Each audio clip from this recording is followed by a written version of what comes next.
divide 823 by 5 in a long division method. 5 times 1 is 5. On subtracting we get 3. So now we put down these 2 and it is 32. 5 times 6 is 30. On subtracting we get 2. So again we put down this 3 and it is 23.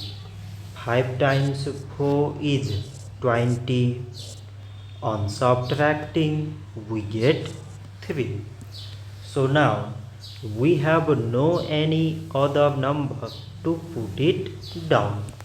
So we take here decimal, so that we put 0.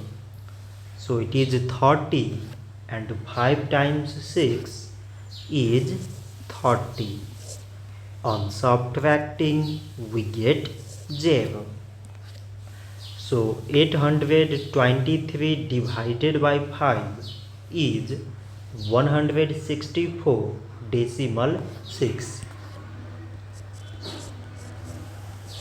So this much for today and thanks for watching.